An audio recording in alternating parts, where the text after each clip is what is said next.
Busquen su Biblia, por favor. Primera de Juan, capítulo 4, versículos del 12 al 16. Continuamos en esta sección de la primera carta de Juan que comenzamos esta mañana, la cual nos habla del perfecto amor de Dios. Primera de Juan 4,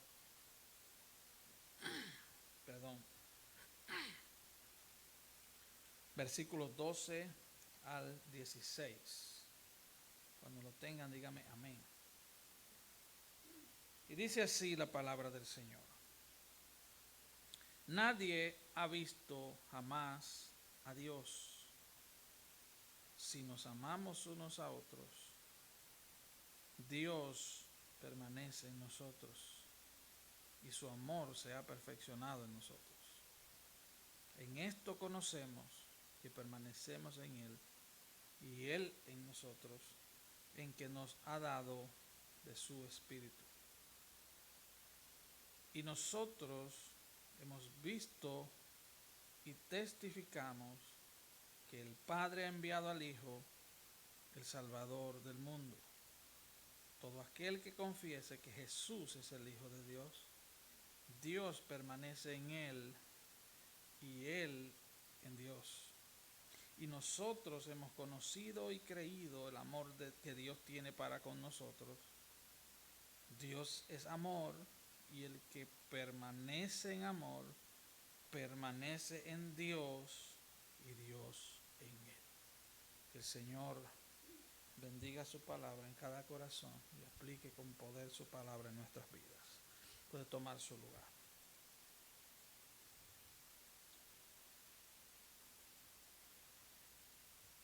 El amor de Dios, el amor perfecto, el amor que no falla, el amor que no ama esperando algo a cambio, el amor que no busca lo suyo,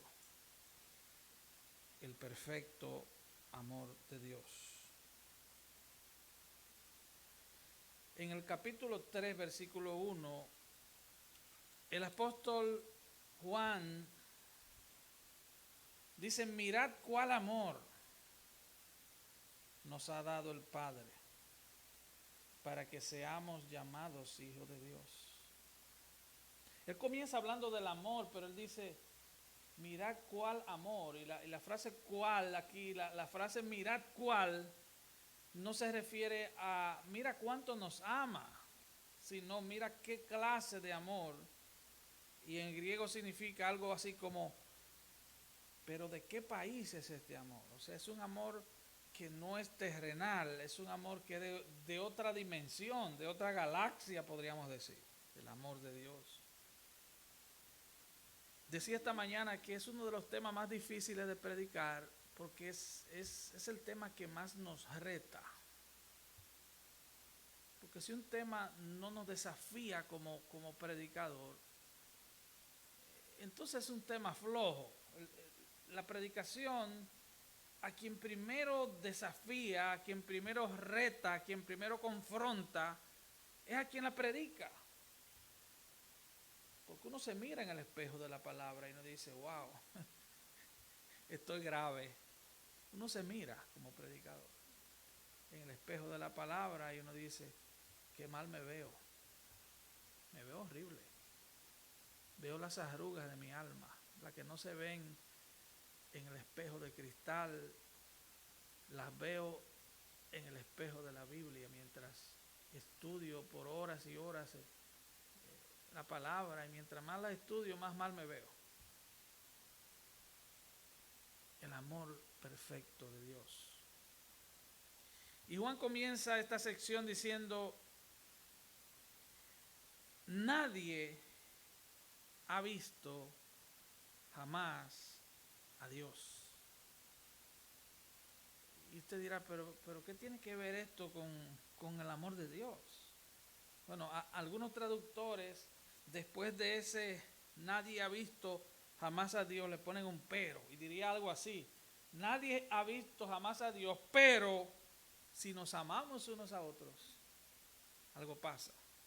El mundo comienza a ver que realmente Dios es veraz, que realmente Dios existe y que Él ha enviado realmente a su Hijo como propiciación por nuestros pecados.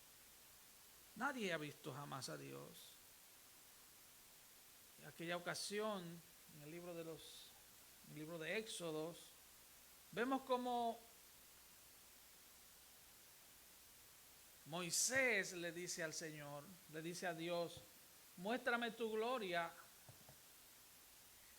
Y el Señor le dice, ok, Moisés, escóndete en la hendidura de la peña y yo voy a pasar, y cuando yo pase tú vas a ver mis espaldas, vas a ver algo así como mi celaje,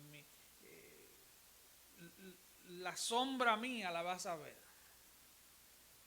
No hay quien vea a Dios cara a cara y viva. Es imposible. Pero Dios entonces espera que el mundo lo vea a Él a través de nosotros. Y Él pasa luego a decir en el versículo 13, perdón, en el mismo 12 al final, Él dice, si nos amamos unos a otros, Dios permanece en nosotros. No es que Dios viene y se va. No es que Dios es intermitente. Lo que la palabra nos está diciendo, lo que Juan nos está diciendo es, escuche bien, si nos amamos como hermanos unos a otros, si nuestro amor es verdadero, no es un amor fingido, entonces el mundo va a ver, la gente va a ver que Dios realmente permanece en nosotros y que su amor se ha perfeccionado en nosotros. Juan menciona en 3 ocasiones en toda esta sección la palabra perfeccionado.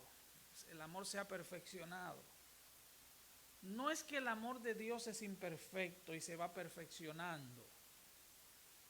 No, eso no es lo que quiere decir. Lo que quiere decir que en nosotros, en la medida en que vamos siendo santificados por Dios, entonces el amor de Dios en nosotros va creciendo, se va perfeccionando. Versículo 13, en esto conocemos que permanecemos en Él. Y Juan ama esta palabra permanecer. El verbo permanecer es común en los escritos de Juan. En el Evangelio de Juan, él pronuncia esta palabra 40 veces. Y en estas 3 cartas de Juan, él menciona esta palabra 27 veces, permanecer. Recordamos aquel capítulo 15, donde 11 veces el mandato es permanezcan para que den fruto. Y recordemos que según Gálatas 5, el fruto del Espíritu es amor. Así que para poder dar fruto, el fruto del Espíritu, necesitamos entonces permanecer en Él.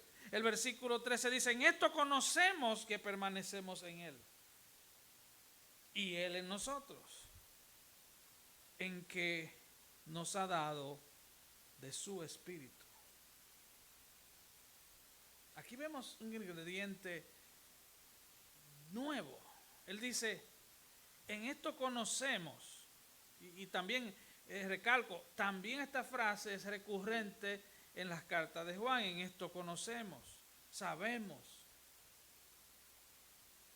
En esto conocemos que permanecemos en Él y Él en nosotros, en que nos ha dado de su Espíritu. Ahora Juan establece que el amor de Dios es un amor trinitario. El Padre nos dio a su Hijo y ahora el Hijo nos da su Espíritu. Es la Trinidad de Dios amándonos. Imagínense esto, hermanos, pecadores como nosotros, gente perversa, mala, que con un corazón dañado por el pecado, que el Señor nos trae y comienza una obra de regeneración, una obra que pareciera que es con un cincel y un martillo, clink, clink, clink, cada día trabajando nuestras vidas, como si estuviera tallando una escultura, trabajándonos por dentro, trabajándonos. el Padre envía a su Hijo y el Hijo envía a su Espíritu. Y dice el versículo 14, y nosotros hemos visto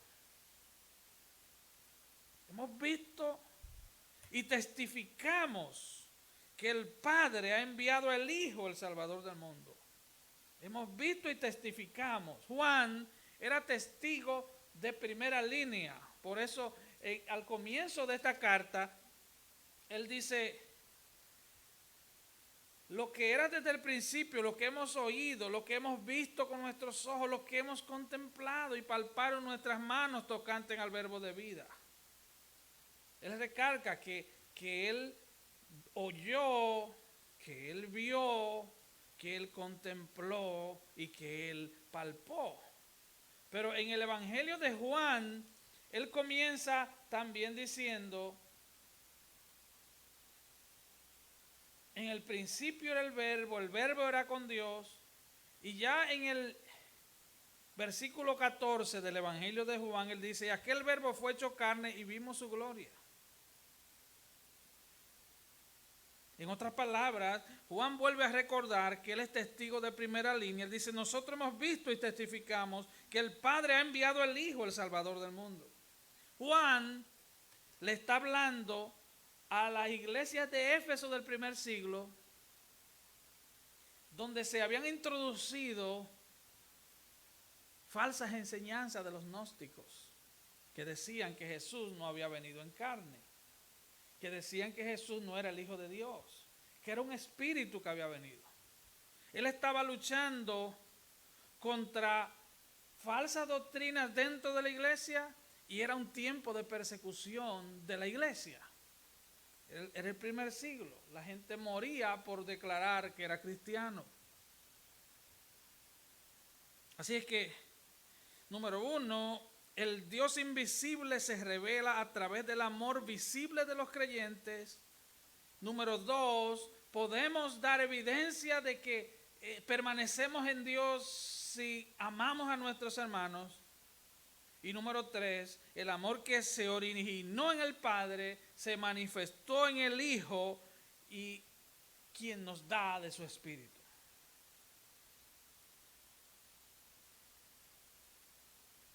Ahora,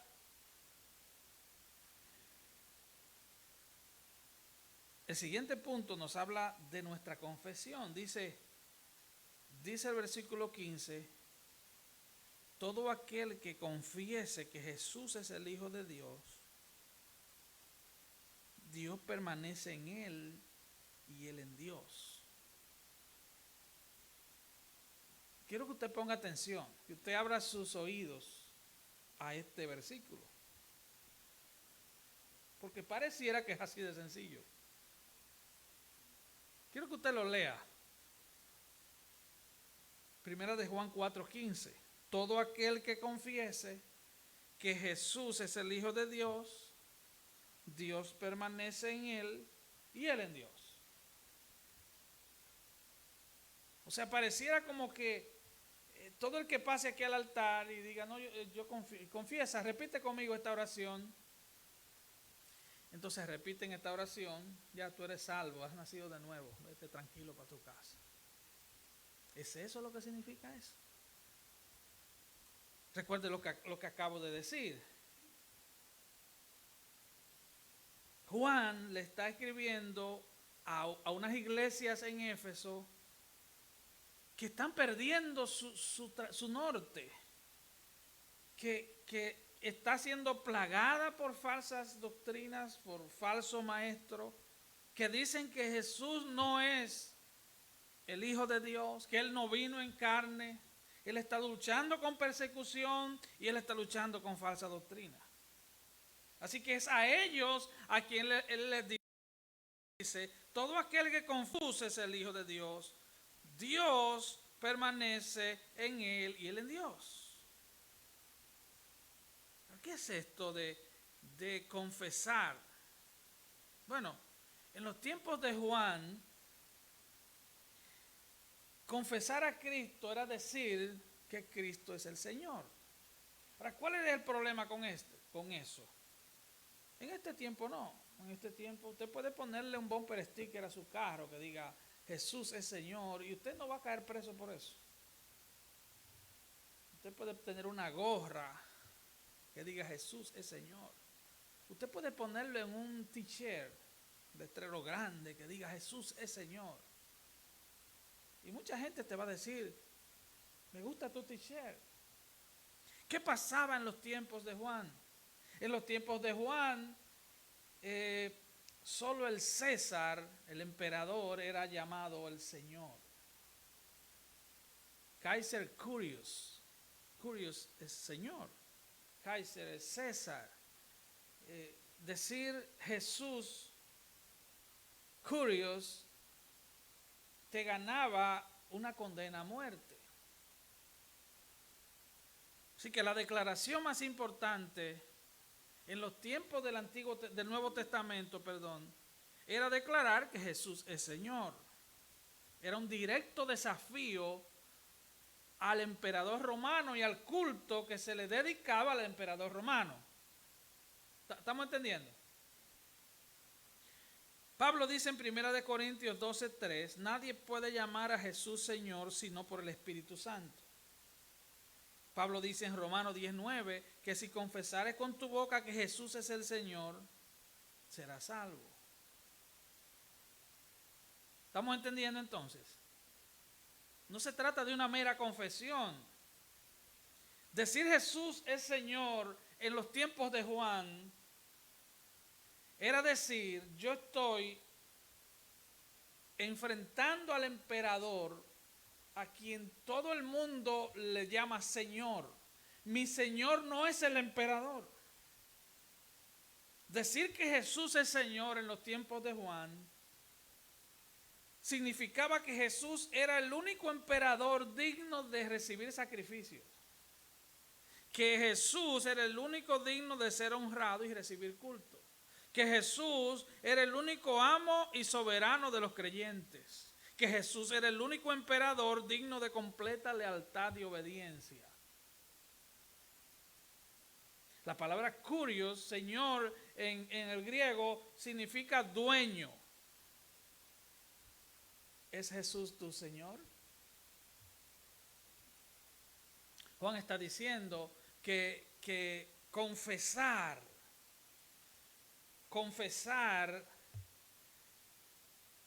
mire lo que dice, todo aquel que confiese que Jesús es el Hijo de Dios, Dios permanece en él y él en Dios.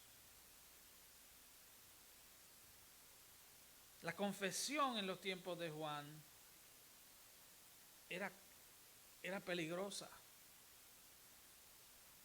Hoy en día como que se ha cualquierizado la gracia de Dios, se ha prostituido la gracia de Dios. Y usted ve el ministerio por televisión que dicen, si tú hiciste esta oración eres salvo, has nacido de nuevo. Pero ser Señor es ser dueño, es ser amo, es tener suprema autoridad. Ser Señor es aquel que tiene derecho de decidir sobre tu vida. Ahora yo te pregunto, ¿es Jesús tu Señor? Él es tu amo, Él es tu dueño, Él tiene derecho de decidir sobre tu vida. Vemos un ejemplo en la historia, Policarpo. Policarpo fue obispo de Éfeso, de la misma ciudad donde Juan está escribiendo. Atrapan a Policarpo. La tradición dice que lo amarraron a una hoguera y para que no se escapara lo iban a clavar a la hoguera. Y él dijo, no es necesario que me claven. Yo no voy a huir. Tenía 86 años. Pues muy bien, simplemente lo ataron a la hoguera y le prendieron fuego. Y la tradición dice que el hombre ardía en llama y no se moría. Y al ver que no se moría, le atravesaron el corazón con una lanza. Pero antes de que eso pasara, a él le dijeron, di las palabras, niega al Señor. La frase eran solo 2 palabras. Si él decía esas 2 palabras, a él lo soltaban. Si él decía Kaiser Curios, César es Señor, a él lo soltaban. No sé si ahora están entendiendo la connotación y lo importante de la confesión de fe en los tiempos de Juan. Si él decía esas 2 palabras, iba a decir simple, pero esas 2 palabras, Kaiser Curios, él quedaba en libertad. Y él no dijo Kaiser Curios, él dijo Jesus Curios, Jesús Curios. Jesús es Señor. Y ahí fue cuando lo atravesaron. Porque él además dijo, 86 años tengo y mi Señor solo me ha hecho bien. Jesús es mi Señor. Hermanos, como dice en el siguiente versículo, versículo 16, vaya conmigo al versículo 16.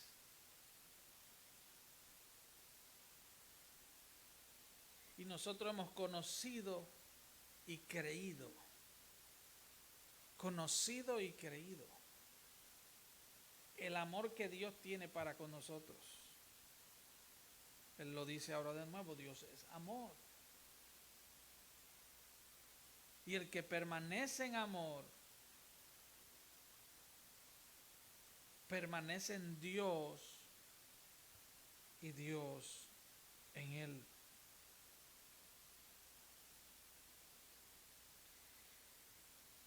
Juan en estas palabras declara que, número 1, la mejor confesión de fe de un creyente es su amor abnegado por sus hermanos. La mejor prueba de permanencia en Cristo es su amor abnegado por los hermanos. La mejor prueba de que estás creciendo en Cristo no es cuántos versículos de la Biblia te sepas, es cuánto ama a los hermanos difíciles. A esos que son poco amables. A esos como que quisiéramos sí que se salven, pero que estén medio lejos de nosotros en el cielo, ¿verdad? Amar a esos, hermanos. Es un amor abnegado, es un amor sacrificial. Es un amor raro, por eso Juan dice, mira cuál amor. Es un amor diferente al amor emocional, al amor romántico, al amor al estilo San Valentín. Es un amor diferente al flechazo de Cupido. Es un amor que no busca lo suyo. Es un amor que busca el bien del otro. Como dijo Thomas Goodwin, él dijo esto: los poetas mismos dijeron que el amor dominó a Dios. No había cuerdas que pudieran haberlo atado al poste de la flagelación más que las cuerdas del amor, ni otros clavos que lo fijaran en la cruz que no fueran los clavos del amor. Nada sino el amor detuvo a Cristo. En Juan 13 vemos 12 hombres con Jesús. Y la Biblia no dice quién llegó primero, pero todos llegaron y nadie se dispuso a lavarle los pies a nadie. Se supone que quien le lava los pies a los demás es el esclavo de menor rango. Es el nuevo, como cuando uno llega a un trabajo nuevo, ¿verdad? Que a usted le toca lo peor porque usted es nuevo. A quien le tocaba lavar los pies Era el más nuevo del grupo. Jesús no se puso a decir, yo siempre tengo que hacer la peor parte. No. Él tomó un lebrillo con agua, él se amarró una toalla y él comenzó a lavarle los pies a sus egoístas discípulos. Es un amor abnegado. Ahora, los versículos del 17 al 21 nos hablan del perfecto amor de Dios y de nuestra confianza como cristianos. Y con esto termina esta sección. Dice el versículo 17, en esto se ha perfeccionado el amor en nosotros. Ahora Juan toca otro punto del perfecto amor de Dios obrando en la vida de los creyentes. Perdón. Él dice, en esto se ha perfeccionado. ¿En qué? En que tengamos confianza en el día del juicio. Ahora no está hablando de un evento futuro. Primero nos habló de nuestra confesión como cristianos, de nuestra permanencia como cristianos, aquí y ahora. Ahora no está hablando de un evento futuro, el día del juicio. Porque como dice Hebreos 9, está establecido que el hombre muera una sola vez y después de esto el juicio. Y el versículo 18 dice, en el amor no hay temor, sino que el perfecto amor echa fuera el temor. Porque el temor lleva consigo castigo.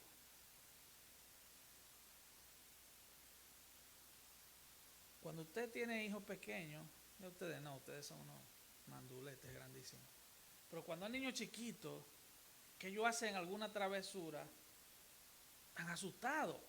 Porque es que el temor nos enseña que detrás de eso viene un castigo. Me voy a comer el dulce de mamá, pero lo voy a hacer escondido porque si me agarra viene un castigo. Es algo parecido a eso. El temor trae castigo. Los cristianos no esperamos el castigo. Un cristiano que está esperando el castigo de Dios tiene un problema serio, tiene un problema aquí arriba. Los cristianos no esperamos el castigo de Dios. Porque ya el castigo, yo decía hace algunas semanas, que Dios a sus hijos no los castiga, Él a sus hijos los disciplina. Ya los hijos de Dios fuimos castigados. Y usted dirá, ¿y cuándo fue eso? En la espalda de Cristo. Nosotros fuimos castigados en Cristo. Él recibió el castigo de los hijos de Dios. Él recibió en la cruz lo que nosotros merecíamos recibir. Para que nosotros fuéramos hechos justicia de Dios en Él. Aquel glorioso intercambio que habla esa hermosa canción. Que Cristo, el Padre, nos adjudicó la justicia perfecta de Cristo y le adjudicó a Cristo nuestro pecado. Al que no pecó, por nosotros fue hecho pecado. ¿Estamos entendiendo? Así es que no tenemos temor. No tenemos temor del mañana, no tenemos temor del día del juicio, porque aunque todo ser humano se presentará delante de Dios, en el perfecto amor no hay temor. No hay temor. Si tú todavía temes al día del juicio, como cristiano, ve delante de Dios y pídele perdón. Porque en realidad el amor de Dios necesita ser perfeccionado en ti, en esa área de tu vida. En el amor no hay temor, sino que el perfecto amor echa fuera el temor. porque el temor lleva en sí castigo, de donde el que teme no ha sido perfeccionado en el amor. Los cristianos, cuando pecamos, somos disciplinados. Pero aún la disciplina del Señor, que va a venir porque va a venir, nadie se escapa de las consecuencias. Pero aún esas disciplinas del Señor van a redundar en nuestro bien espiritual. Van a hacer que crezcamos, que maduremos, aunque sea a puras disciplinas. Pero vamos a crecer. Pero no castigo, porque el castigo no es para los hijos en este caso. El castigo es para el mundo. La ira de Dios, nosotros no somos vasos de ira, nosotros no esperamos la ira de Dios. Porque ya Dios no está airado con sus hijos. Amén. El versículo 19 dice, nosotros le amamos a Él. ¿Por qué? Porque somos buena gente, ¿verdad? Eso es lo que dice el versículo 19. Nosotros le amamos a Él porque venimos de buena familia. Nosotros le amamos a Él porque somos inteligentes. No, ahí dice porque Él nos amó primero. Ese primero, nos amó primero, quiere decir que Él tomó la iniciativa, que Él nos fue a buscar, que estábamos muertos en delitos y pecados, que estábamos hediondo a muerto. Él nos salió a buscar, Él nos dio vida para que escucháramos su voz. Y Él puede decir de nosotros, mis ovejas oyen mi voz y yo les conozco y me siguen y yo les doy vida eterna y no perecerán jamás y nadie los arrebatará de mi mano. Nosotros le amamos a Él con un amor muy imperfecto, dicho sea de paso, pero le amamos. Y no sé si usted es como yo, pero muchas veces yo me encuentro orando, Señor, ayúdame a amarte más. Porque en nuestra impotencia nos damos cuenta de que nuestro amor necesita ser perfeccionado. Necesitamos crecer en amor. ¿O solo me pasa a mí eso?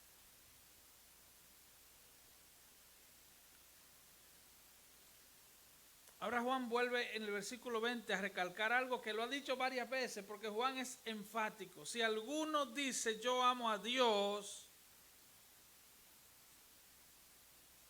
y aborrece a su hermano, es mentiroso. O sea, Juan no anda con tonos grises. Él dice, si tú dices que amas a Dios, pero no amas a tu hermano, estás hablando mentira.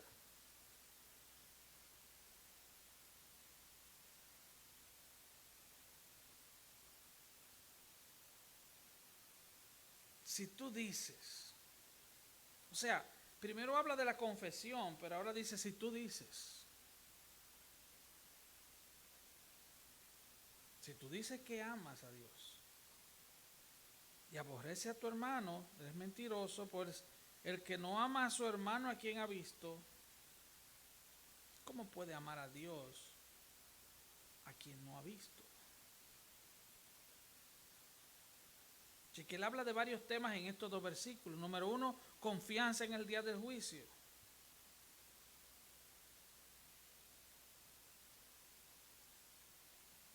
Y luego dice, porque como Él es, así somos nosotros en el mundo. Dios el Padre nos ve y nos trata como a su Hijo.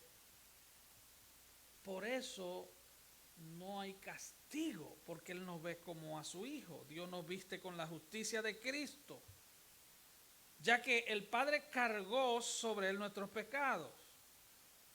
Luego Él nos habla de, estoy recapitulando para concluir, de que no debemos tener temor del día de juicio, del día de la venida de Cristo, del día del juicio. Los creyentes nos enfrentaremos castigo en el día del juicio. Usted tiene que estar claro en eso. Y él termina diciendo que le amamos porque Él nos amó primero. Ya Él nos había hablado de que cada creyente tiene la simiente de Dios en Él. Le amamos a Él. El perfecto amor sobrepasa cualquier tipo de sentimiento emocional. Es ahí donde amar pasa de ser un mero sentimiento a ser una disposición, a ser una decisión. Y ahí entra el sacrificio. Es un amor completo que refleja la naturaleza de Dios y la obra de Cristo. Que refleja que recibimos amor de Dios y podemos amar a nuestros hermanos.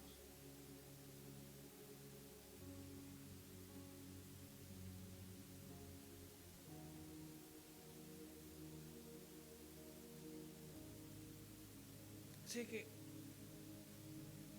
¿cómo yo puedo tener seguridad, para terminar ya, de que realmente soy creyente?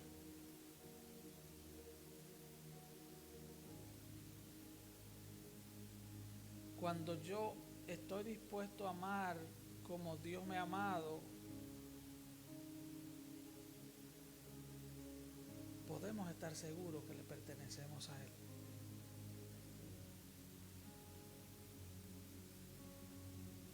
Es una prueba más de seguridad.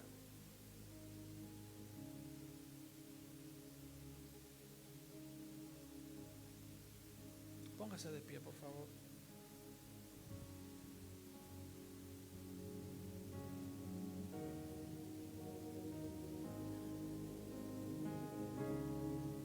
Gracias, Jesús.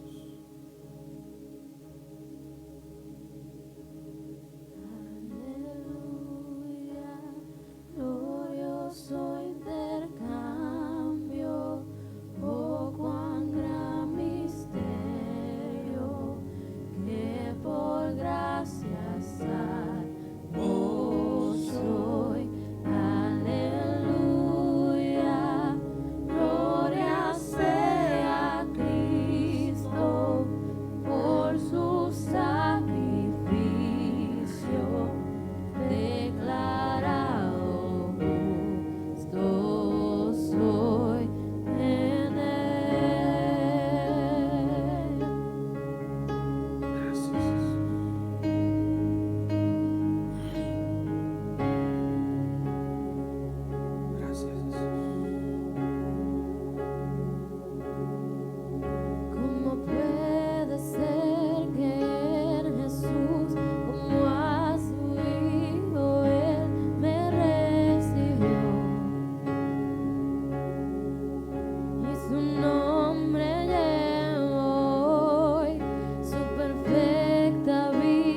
gozo intercambio, oh cuán gran misterio,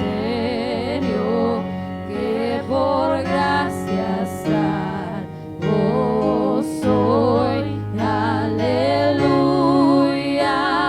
gloria sea a Cristo por su sacrificio declarado justo soy en él.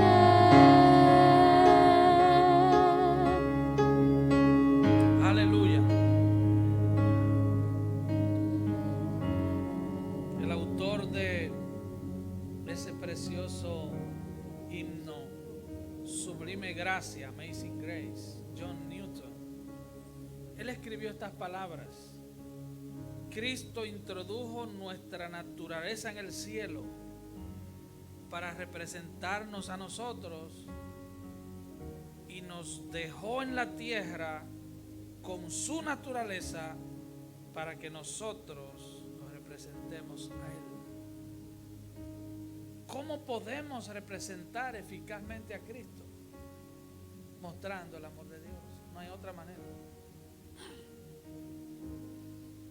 Es en el área donde más fallamos, pero es la verdadera y real evidencia de que somos cristianos nacidos de nuevo. Vamos a orar. Padre, cuán grande es tu amor, Señor. Nos quedamos sin palabras al observar tu obra en la cruz. Nos quedamos en asombro al ver lo que hiciste. Cómo desde antes de la fundación del mundo nos escogiste, nos amaste, sabiendo realmente quiénes somos y quiénes seríamos, conociéndonos tan bien como somos y aún así nos amaste. Oh Padre, gracias. Gracias por Jesús. Gracias por su sacrificio. Ayúdanos, Padre. Ayúdanos a poder ser un reflejo de tu amor. A poder reflejar, aunque imperfectamente, pero a poder reflejar tu amor hacia nuestros hermanos. Para que el mundo vea que tú fuiste enviado por el Padre. Padre, llévanos en paz a nuestros hogares esta noche. Guárdanos de las inclemencias del tiempo. Danos una semana, Señor, bendecida por ti. Que tu gracia, tu favor nos acompañe cada día. Padre, gracias y te lo pedimos en el nombre de Jesús. Y el pueblo de Dios dice: Dios le bendiga.